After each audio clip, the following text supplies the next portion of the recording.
क्या बसपा सुप्रीमो अब अपनी वापसी करने का मन बना रही हैं? उत्तर प्रदेश में 10 सीटों पर उपचुनाव कराए जाने हैं। ये 10 विधानसभा सीटें ऐसी हैं जिन पर 5 समाजवादी पार्टी और 5 भाजपा के विधायक जीतकर आए थे। अब चाहे चुनाव 2017 का यूपी विधानसभा का हो, 2019 का लोकसभा का हो, 2022 का फिर से यूपी विधानसभा का हो या फिर हाल ही में हुआ 2024 का लोकसभा का चुनाव हो, बसपा का वोट शेयर अनिल अंबानी के शेयर से भी ज्यादा गति से नीचे गिर रहा है।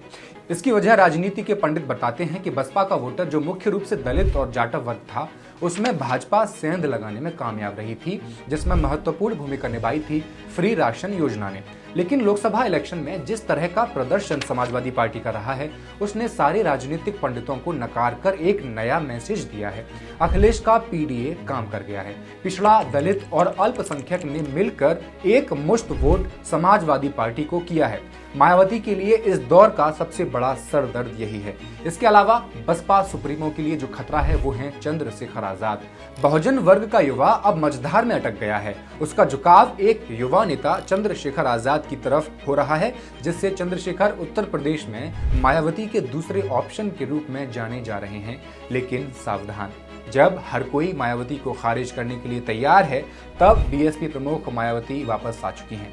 कुछ समय तक शांत रहने के बाद ही सही, उत्तर प्रदेश की पूर्व मुख्यमंत्री अपनी राजनीतिक किस्मत को फिर से चमकाने और खुद को दलित और पिछड़े समुदायों की असली रक्षक के रूप में पेश करने की कोशिश करने लगी हैं।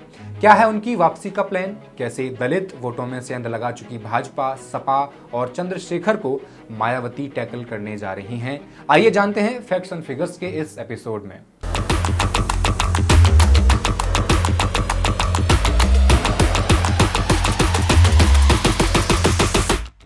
नमस्कार, मैं हेमंत और आप मॉलिटिक्स देख रहे हैं। बहुजन समाज पार्टी को बेशक लगातार चुनावों में असफलताएं मिली हैं, लेकिन अब मायावती कमबैक के लिए तैयार हैं। वह न सिर्फ दलित बल्कि पिछड़े समुदायों के भी सभी मुद्दों को उठा रही हैं।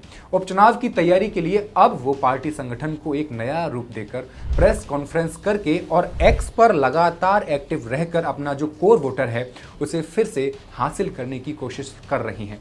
कास्ट और जेंडर को एक तरफ रखते हुए भारत के सबसे अधिक आबादी वाले राज्य की मुखिया बनने का गौरव हासिल करने वाली मायावती ने उन सभी अटकलों को खारिज कर दिया है जो उनके राजनीति से संन्यास लेने के बारे में पैदा की जा रही थी।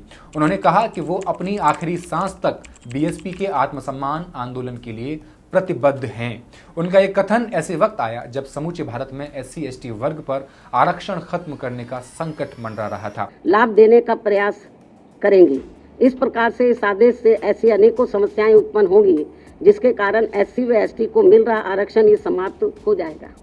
एक प्रकार से SC व ST को मिल रहा आरक्षण ही समाप्त हो जाएगा और फिर इसका नतीजा ये होगा कि अनुसूचित जाति व जनजाति वर्ग अंत में आरक्षण से वंचित रह जाएगा और उनके हिस्से का आरक्षण भी अंत में किसी न किसी रूप में सामान्य वर्ग को ही दे दिया जाएगा।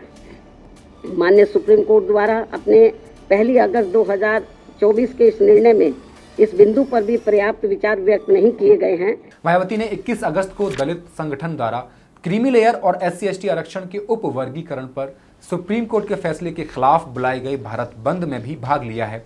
मायावती सिविल सेवा पदों के लिए विवादास्पद लेटरल एंट्री स्कीम को केंद्र सरकार द्वारा वापस लिए जाने का श्रेय भी खुद को दे रही हैं। अभी कुछ दिनों पहले लखनऊ मुख्यालय में बसपा की राष्ट्रीय कार्यकारिणी की बैठक में मायावती को सर्वसम्मति से 5 साल के लिए फिर से पार्टी का राष्ट्रीय अध्यक्ष चुन लिया गया है। राजनीतिक गलियारों में ये चर्चा आम थी कि बसपा अस्तित्व के संकट से जूझ रही है, क्योंकि उसका पहले से ही घटता वोट बैंक सपा की ओर जा रहा है और आजाद समाज पार्टी के प्रमुख चंद्रशेखर आजाद बसपा के विकल्प के रूप में उभर रहे हैं। आजाद नगीना से पहली बार सांसद बने हैं, जिन्होंने सपा और बसपा दोनों उम्मीदवारों को हराया है। आइए एक बार इस चुनावी गणित को समझने की कोशिश करते हैं। इस बात में कोई मनाही नहीं है कि गैर जाटवों का एक वर्ग पहले ही भाजपा की ओर जा रहा है। ऐसे में बसपा को सपा और ASP से बड़ा खतरा है, क्योंकि जाटवों और मुसलमानों के बीच उनकी पैठ बसपा से बेहतर हो गई है। पिछले लोकसभा चुनाव में BSP को एक सीट भी नहीं मिली और कुल वोट प्रतिशत भी 2.04% ही रहा, जबकि 2019 में ये वोट प्रतिशत 3.66 था। यानी बद से बदतर हालात बसपा के अब हो चुके हैं। BSP नेताओं के अनुसार मायावती मायावती को सुप्रीम कोर्ट के इस फैसले के बाद फिर से उभरने का मौका मिला था, जिसमें कोर्ट ने SC/ST के उप वर्गीकरण किए जाने की बात कही थी और SC/ST आरक्षण में क्रीमी लेयर को बाहर रखने का सुझाव दिया था। राजनीतिक दृष्टिकोण से ये मुद्दा मायावती के लिए अच्छा था, हालांकि इसे और अच्छे से बुझाया जा सकता था। इसी बीच मायावती ने जो तेवर दिखाते हुए ट्वीट किए और SC/ST आरक्षण में क्रीमी लेयर के सुझाव को वापस लिए जाने की बात कही, उसके बाद तो मायावती खुद को पिछड़ों और दलितों का असली हितैषी बताने लगी हैं। उन्होंने सुप्रीम कोर्ट के फैसले को रद्द करने और SC/ST OBC आरक्षण को संविधान की 9वीं अनुसूची में डालने के लिए संविधान संशोधन की मांग करने के लिए बार बार एक्स का सहारा लिया है। ये 9वीं सूची वो है जिसमें वो कानून होते हैं जिन्हें अदालतों में चुनौती नहीं दी जा सकती। उन्होंने 4 अगस्त को इस मुद्दे पर अपनी पहली प्रेस कॉन्फ्रेंस में सुप्रीम कोर्ट के अपने फैसले पर पुनर्विचार करने की अपील की। मायावती ने कहा, जो हुआ बहुत बुरा हुआ। मुश्किल से 10 से 11% SC/ST के लोग आरक्षण के कारण मजबूत हुए होंगे, बाकी 90% अभी भी खस्ताहाल हैं। एक तरह से देखा जाए तो पहले से अधिक मुखर होना, सोशल मीडिया पर एक्टिव रहना मायावती के कमबैक प्लान का पहला कदम है। द हिंदू द्वारा रिपोर्ट किए गए centre for the study of developing societies CSDS के एक सर्वे के अनुसार लोकसभा चुनाव में 56% ऐसे दलितों ने सपा कांग्रेस गठबंधन को वोट दिया जो जाटव नहीं थे, जबकि 25% जाटव दलितों ने इंडिया गठबंधन को वोट दिया है। ये वही वर्ग है जिस वर्ग से खुद मायावती आती हैं और ये सर्वे मायावती की आंख खोलने के लिए काफ़ी होना चाहिए। भारत बंद के दौरान कई BSP कार्यकर्ता सड़कों पर उतरे। बसपा नेता MH खान ने कहा कि बहन जी ने हमेशा दलितों और बहुजनों के हित के लिए राजनीति की है। ये 85% और 15% के बीच की लड़ाई है, यानी बहुजन वर्सेस उच्च जाति। अगर बहन जी बहुजनों के अधिकारों के बारे में बात नहीं करेंगी तो क्या RSS इस बारे में बात करेगा?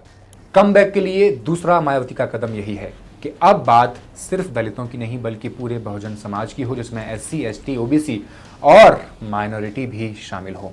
एक बसपा नेता ने कहा भी कि कांग्रेस नेता राहुल गांधी द्वारा खुद को पिछड़ों के मसीहा के रूप में पेश किए जाने और सपा प्रमुख अखिलेश यादव द्वारा लोकसभा चुनावों में दलित और पिछड़े समुदायों के वोट हासिल करने में सफल होने के बाद बसपा प्रमुख सुप्रीम कोर्ट के इस फैसले को एक अवसर के रूप में देखती हैं जो उनको समुदायों का असली हितैषी के रूप में पेश करेगा।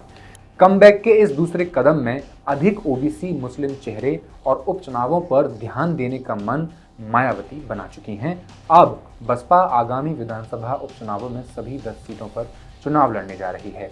उपचुनावों की तारीख की घोषणा हालांकि अभी तक नहीं की गई है, लेकिन BSP ने पहले ही अपनी जिला और विधानसभा स्तर की कमेटीज में कई बड़े फेरबदल कर दिए हैं, जिसमें विशेष रूप से इस बात का अधिक ध्यान रखा गया है कि OBC और मुस्लिम चेहरों को शामिल किया जाए। पहले बसपा की सदस्यता लेने के लिए जो शुल्क लगता था वो 200 रुपये था, जिसे अब घटाकर 50 रुपये कर दिया गया है। हालांकि BSP ने अभी तक ऑफिशियली चुनाव के लिए अपने उम्मीदवारों की घोषणा नहीं की है, लेकिन उत्तर प्रदेश के BSP अध्यक्ष विश्वनाथ पाल ने द प्रिंट को बताया था कि पार्टी ने मझवा, फूलपुर, कटेहरी, मिल्कीपुर और मीरापुर सीटों के लिए 5 उम्मीदवारों के नाम तय कर लिए हैं। उन्हें विधानसभा प्रभारी घोषित किया गया है और BSP में जो प्रभारी घोषित किए जाते हैं वही चुनाव लड़ते हैं।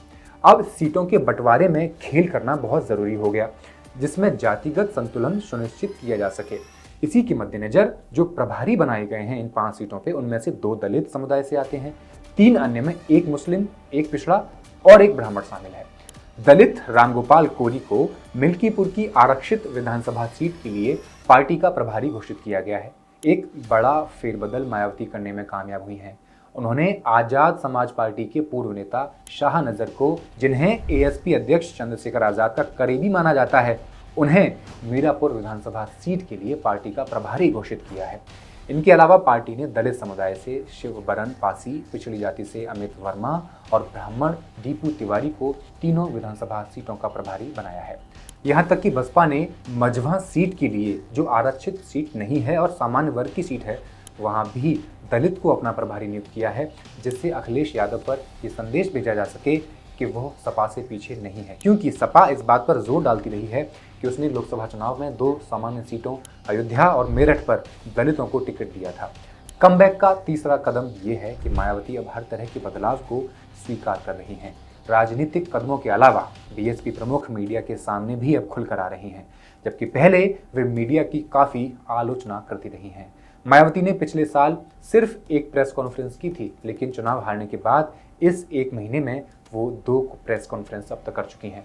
अपनी सामान्य शैली से हटकर उन्होंने इस कॉन्फ्रेंस में मीडिया के सवालों के जवाब भी दिए। एक जिला अध्यक्ष ने कहा, बहन जी पिछले कुछ सालों से सभी बड़े मुद्दों पर ट्वीट कर रही हैं। ये सच है कि बहन जी अन्य पार्टियों की तरह मुख्य धारा की मीडिया के लिए खुली नहीं रही हैं और हमारी पार्टी को इसका खामियाजा भुगतना पड़ा है। आज की दुनिया में कोई कुछ भी कर सकता है, लेकिन अगर मीडिया आपको नहीं दिखाता है तो आप कुछ भी नहीं हैं। और सच में पार्टी के अस्तित्व के संकट ने मायावती को अपने काम करने के तरीके को बदलने के लिए मजबूर कर दिया है। बीएसपी ने दलितों को हल्के में लेना शुरू कर दिया था, लेकिन मायावती को अब एहसास हो गया है कि उनके वोटर्स सपा की ओर जा रहे हैं। ऐसे कई कॉन्स्टिट्यूंसीज हैं जहां जाटवों का एक वर्ग भी मायावती को वोट नहीं देता, क्योंकि बीजेपी ने उनके वोटर्स को अपने पाले में कर लिया है। लेकिन बीएसपी के लिए उसका वोट बीजेपी के पक्ष में जाना उतना खतरनाक नहीं जितना कि सपा के पक्ष में जाना है, जो कि खुद को एक पीडीए आधारित पार्टी होने का दावा करने लगी है। यही कारण है कि अब मायावती भी कई तरह से अखिलेश यादव की नकल करती दिख रही हैं, जैसे कि सामान्य टिकट पर दलित नेता को आगे बढ़ाना और उपचुनावों को गंभीरता से लेना। हालांकि यह देखना अभी बाकी है कि ये कदम बीएसपी को फिर से खड़ा करने में कितनी मदद करेंगे, क्योंकि चंद्रशेखर आज़ाद तेजी से दलितों की एक वैकल्पिक आवाज़ के रूप में उभर रहे हैं और अखिलेश यादव उनके जाटव वोटों को भी अपने पक्ष में करने की कोशिश कर रहे हैं।